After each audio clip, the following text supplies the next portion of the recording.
Hi, everyone. This is Peyton Stilling back with another episode of The Power of Storytelling. And today we have Ariel Lee. Ariel graduated from the University of Texas with a degree in studio art and a minor in government. She has since gone on to found Remain, an online platform that creates personalized hair routines and empowers underrepresented communities within the natural hair care space. Thank you so much for being on today. Thank you for inviting me, Peyton. Yeah. I think the best way to get all of this started is starting from the beginning, and talking about what was your childhood like, your upbringing, what kind of background did you come from? Yeah. So I grew up in Jacksonville, Florida. Jacksonville is actually the largest city in the United States by landmass, but Oh, a wow. large, small town in North Florida. And I grew up there and went to school there. And there I ended up going to art school basically my entire time, middle school to high school.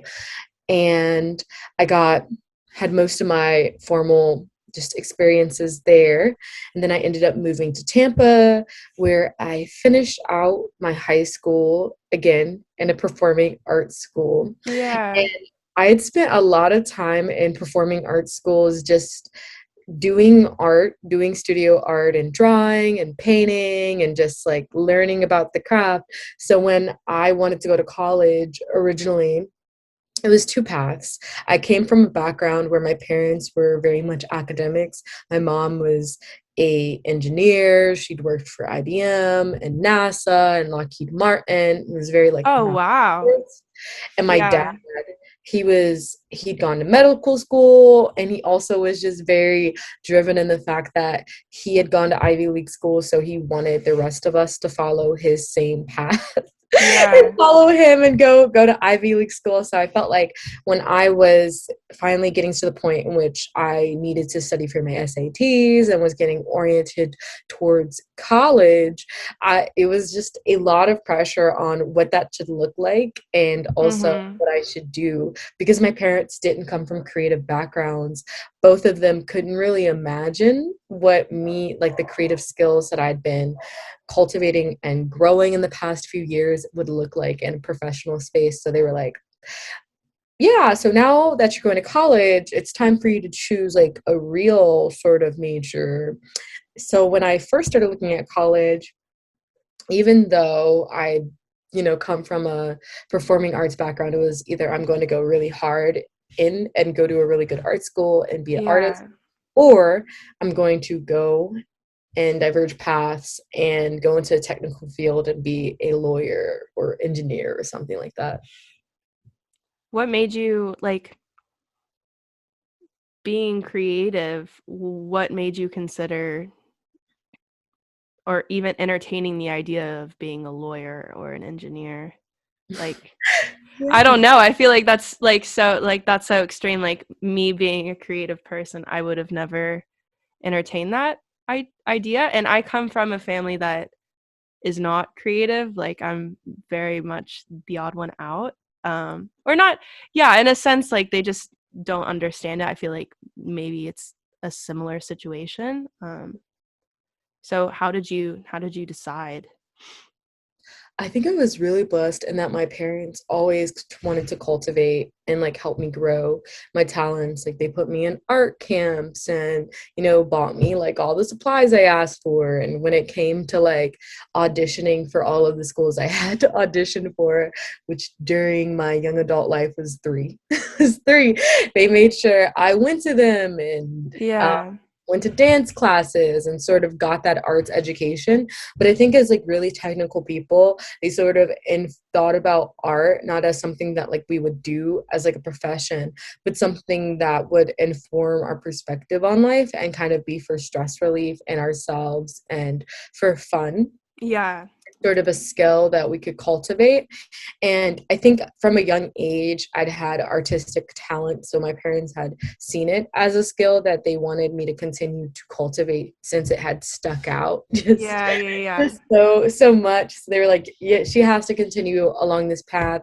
But I think with that, like my parents also, because they themselves came from a background in which their parents weren't well off. They weren't upper middle class or middle class at all. They were lower income families. My dad, his family living in Richmond within a lower income neighborhood, as well as my mom coming from Houston. And they had come on the sort of moved from Shreveport, Louisiana, moved from the sort of one home house to living in like a city in a very small house with like a single mother who like supported their entire family. So they had not really come from like a perspective where folks were really had the luxury to be able to kind of just choose whatever that they wanted to do and kind of be like, Yeah. I hope it works out. Like, if it works out, great. And so I think Mhm. coming from that mindset, my parents wanted me to choose like very safe industries in which they knew about and they kind of understood because they wanted to ensure that I would never have to return or feel the struggle that they felt growing up. Yeah, which I mean is totally valid, you know. Um, so how did you decide on where to go to college? Yeah, so that's a great question. For me, I did a lot of research. Yeah, yeah. As you should, as you should. Yes, and Yeah. that's good form. No, I did a lot of research, so I'll give you some sort of like perspective on the type of research. It's very fortunate that my high school kind of like made sure that like I had teachers who were like, here is how you research about colleges and like the type of things that you should be thinking about. So teachers who really cared and wanted to give us like real life skills. And my parents, they also helped me research and really like were on me like, what have you thought about X? Have you thought about Y? Which I'm also very fortunate that I had. Um, and so I think with that, some of the things that I researched about was I first sat down and thought, like, if I went to a college, like, what would my ideal experience be? Mhm. What sort of activities would I like to do at that college? What sort of educational opportunities would I like to have, whether that be, Model UN or French Club, or even having access to exercise classes? What sort of extracurricular things would I like to be able to do at that school? What sort of social opportunities would I like to have amongst the students at the school? Yeah. Whether that be joining a sorority or joining a spirit club.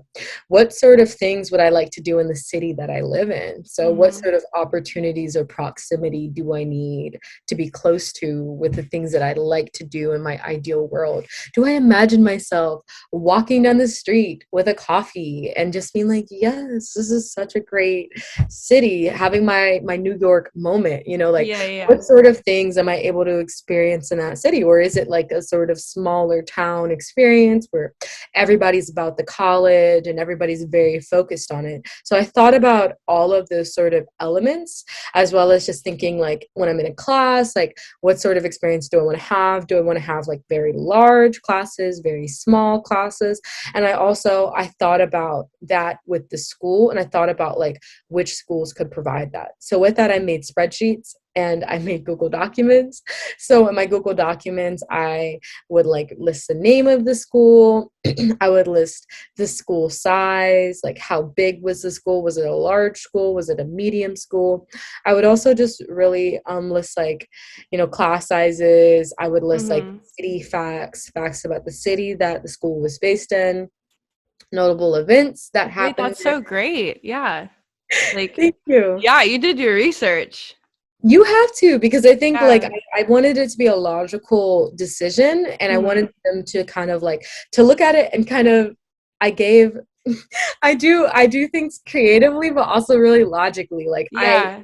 gave all of these attributes to my ideal life points, and then I eventually kind of made like a little algorithm to figure out and sort of grade each of the schools that I saw sort of in a yellow That's so range, interesting. green range, and a red range. So Yeah. if I said my value, my one of my top values is that I want small class sizes, and that school doesn't have a small class size, maybe that's like, -1 or Mhm. -2 on that school. So Yeah.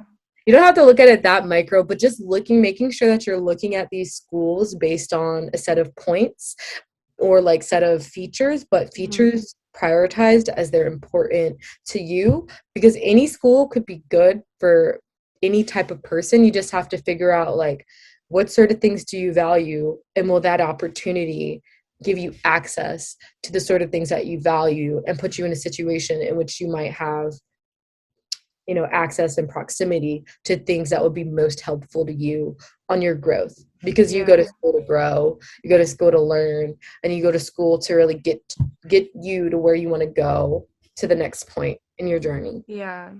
And I like that perspective on it. Like, at least for me, I make big decisions by making pros and Yeah. cons lists. Um, yours sounds a little bit more high tech than that. I don't I didn't create an algorithm for it, but anytime that like I'm like I don't know what to do, especially with college. I think college is such an overwhelming decision to make, and I remember being in high school just being like how am I supposed to pick one place that I'm going to spend 4 years of my life at? Like that's a long time, and I think that's a great way to approach it, is breaking it down by all of those factors, because those are so important. And I think people like to make decisions based on maybe where their friends go, or they have this idea about it but they don't do a lot of research on it. But yeah, yeah. So then you went to UT, Mhm. and how was that? How was your experience there? So I did not start at UT. I actually started at the University of Miami in Miami, not Ohio. And Oh, okay, okay. I started there as a cane or hurricane, and it was actually really nice. I got a scholarship. It fit my criteria in that I would be going to a good business school. I would have access. It was warm. I knew that that was something that I valued. I did not want Yeah. to be sitting in the cold, looking sad. I did not Yeah. want. No, I Um, don't like the cold. yes, it had culture. I really appreciated that there were a lot of resources for students of color. And there were like lots of programs that focused on international business, which was something that I was really interested in. Like they had Mhm. a group that went to Latin America if you learned Portuguese or Spanish or even French speaking countries. So I really appreciated that. So I went there, and I went there for a year. And during that time, I was going through a crisis, like a life crisis, as we all do. Yeah, yeah, yeah. People say that college is the best time of your life, but honestly, no. It doesn't have to be. It can be. No, it It can can be be, but it's usually a really hard time. very Yeah. stressful. Mhm. It can be however, like the chips lie. I would say don't never put an experience and how it should be in stone. Leave Mhm. room for it to evolve.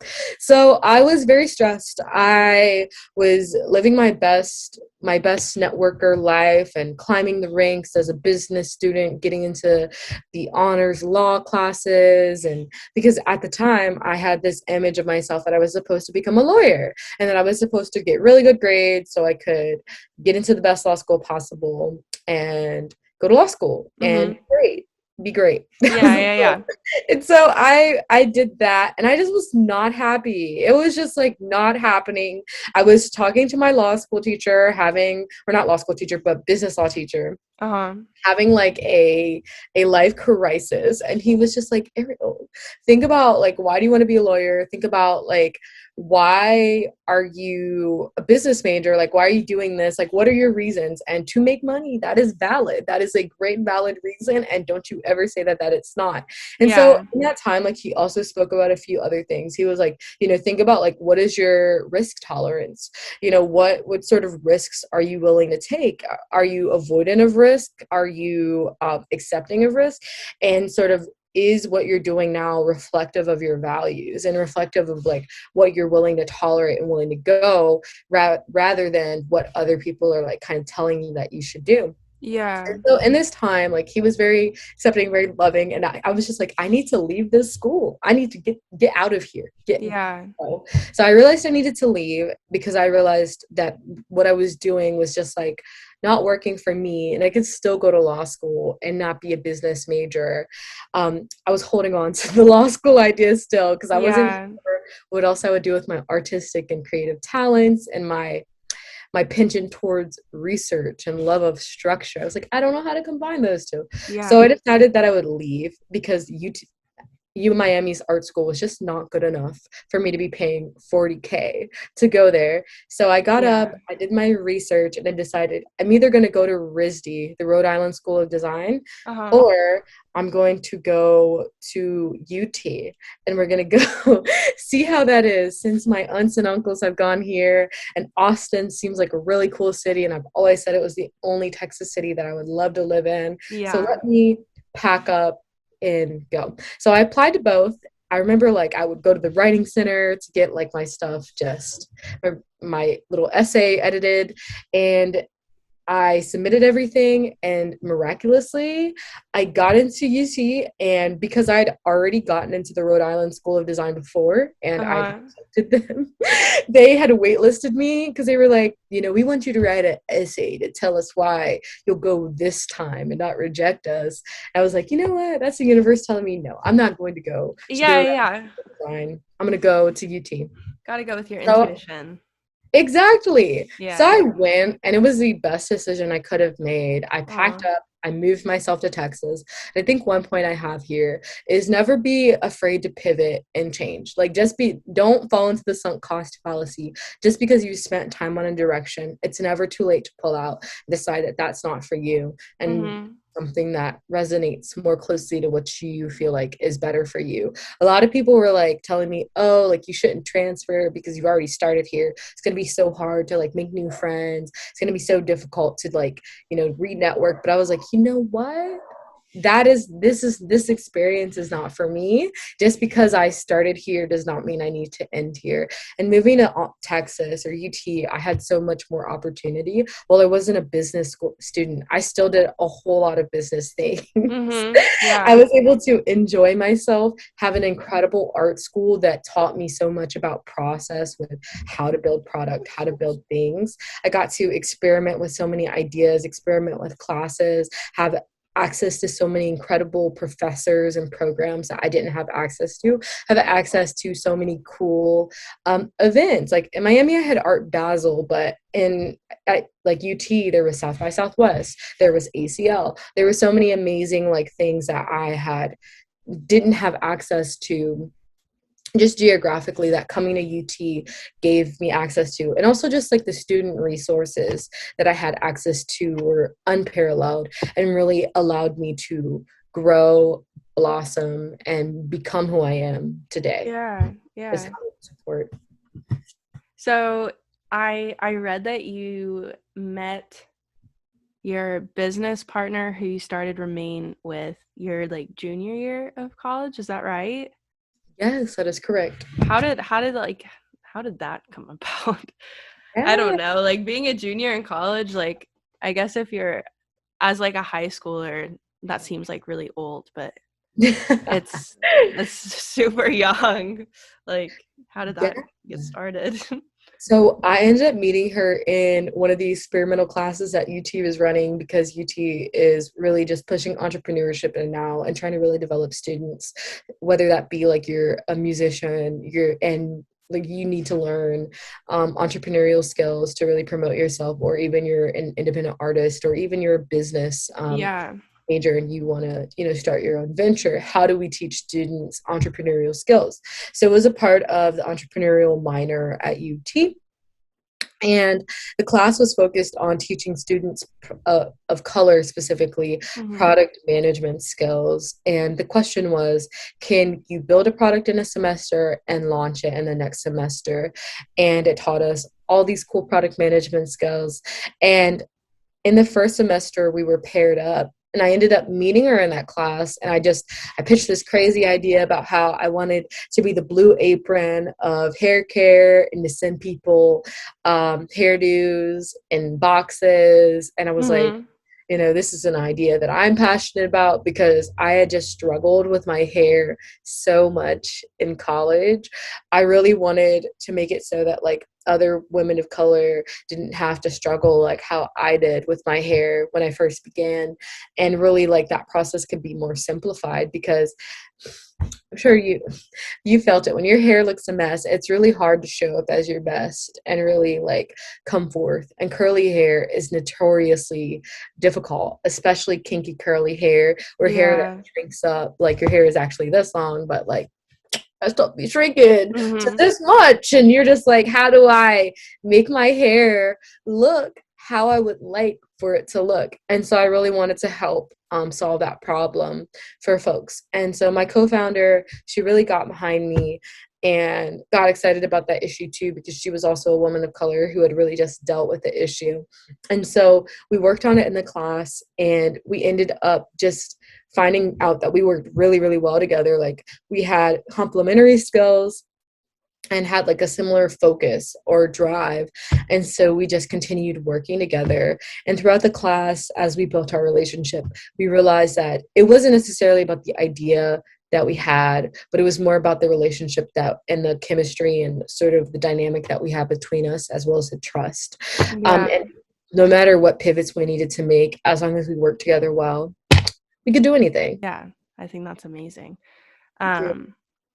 So what's your like next big goal? Like what's next for you? Something you're striving towards? I am striving towards having a company that I have launched be just successful, and that like it has a lot of folks autonomously utilizing the tool and finding value from it. And I don't necessarily have to manage it, but I can like look back and kind of be like, oh wow, this like community is like really cool, and I'm really glad that like I created this tool that is helpful. So my goal is to like start multiple companies and not just stop here. So yeah, I would like to have a venture reach commercial success amongst the folks that it's meant to serve, and be able to start other ventures and support other men and women of color who are on this entrepreneurship path monetarily with the money that I've been able to accrue from my business ventures. Yeah, I love that. Thank you. And what final question, what advice do you have to give to our young listeners who maybe like just don't know what to do? Be intentional. Get to know yourself. Like getting to know yourself is honestly, I would say, the purpose of life, because the purpose of life is whatever you deem it as, and sort of one purpose of life. It's whatever purpose you give it, but you can only give it purpose if you yourself know who you are and what you would like to give to the world. And so I think at this time you have really an opportunity to reflect and understand yourself and understand your wants, understand your goals, understand 5 years, dream big. Also dream so big. Like when I started Remain, I never imagined that like I'd raise tens of thousands of dollars from corporate companies like Target. I could never imagine that would have happened to me. Yeah. But it did. And honestly, like that is just like small in comparison to the things that we're doing next and where we're going next. So dream big for yourself and always have an abundance mindset.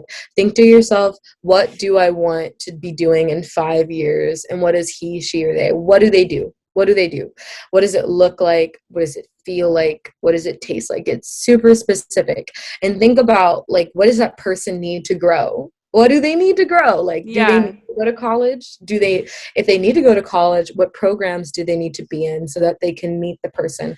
I would say, like, have a plan, like, have a view, like, I want to do X, but also, like, have a flexible view of yourself that's allowed to change. My view of myself only changed as I began to practically utilize my skills and test my hypotheses around who it was that I thought I wanted to be. I had plan Bs, like, other than law school. I thought I wanted to be a comic book artist for a little bit.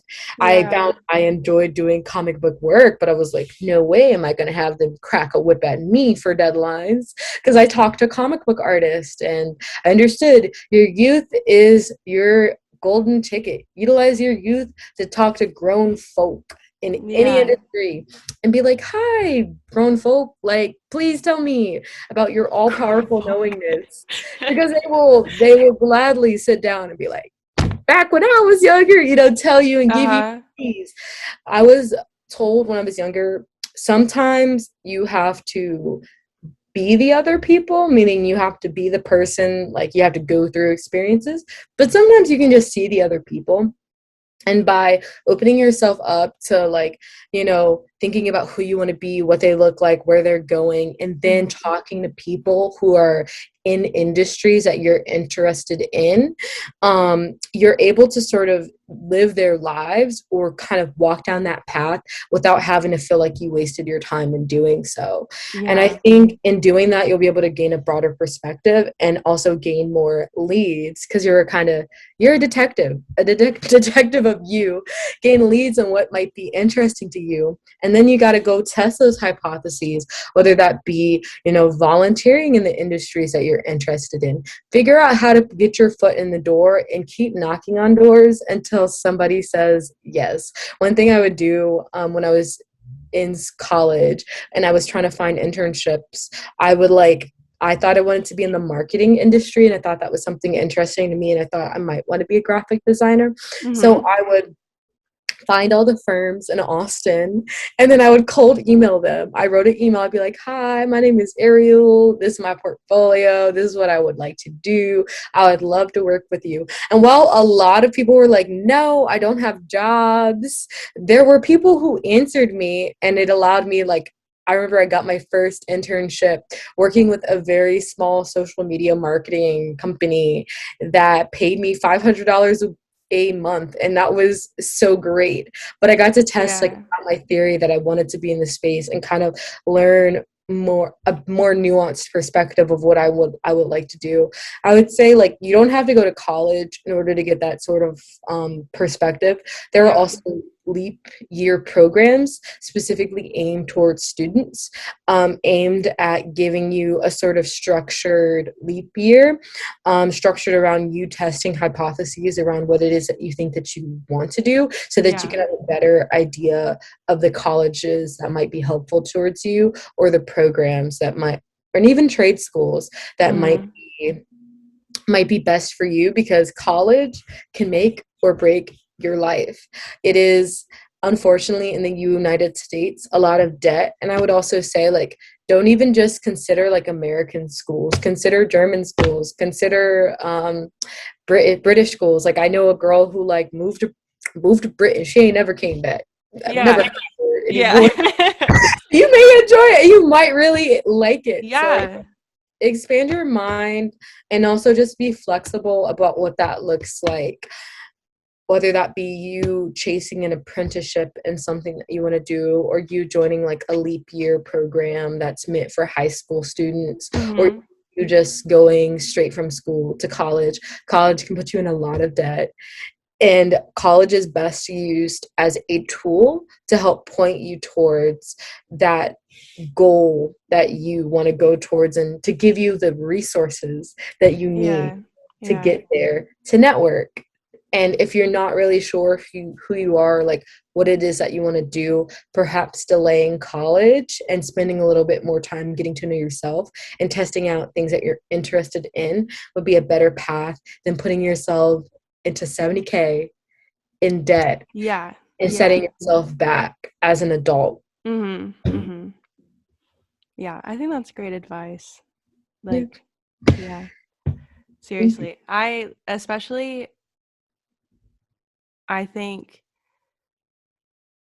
going to college is one of those things to where you don't have like there's so many other avenues, Yeah. and it just goes to show that if you have the ambition and drive to, put an effort towards finding what you like to do, you're gonna get there, and the universe is gonna see that you're trying.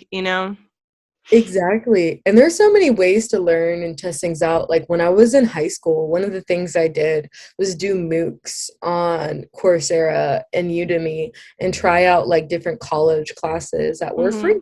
Coursera is completely free. That's just free real estate, free knowledge. Yeah, yeah, Free yeah. knowledge for you to just go and grab and test things out. MIT has like an open learning lab that you can learn different like math problem or math courses, and also online communities that support your learning. Mm-hmm. Gathering these skills now, like you do not have to pay for a college. Like you don't. I will say, like with it still is beneficial to have a college degree, largely with the working environment just being realistic. Mm-hmm. But at the same time, there are other ways around it, whether that be you having a strong portfolio or you even having equivalent work experience, because after a certain point in the working world, no one cares about where you went to college beyond Mm-hmm. like go beep or go Longhorns, not Yeah. beep, I was like, what? not the Beavers, Yeah. but go Longhorns. Like Yeah. no one cares beyond Yeah. that.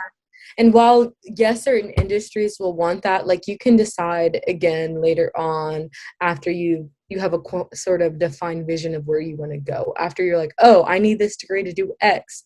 Okay, go get the degree. Go. Yeah. Yeah. Yeah. Well, great advice. Thank you so much for being a part of this today. Yeah, thank you so much. It was really cool to like hear all about your story and stuff. Thank you. Thank you for Yeah. inviting me. I hope it was helpful. No, yes, it totally was. And that's a wrap. Thank you guys.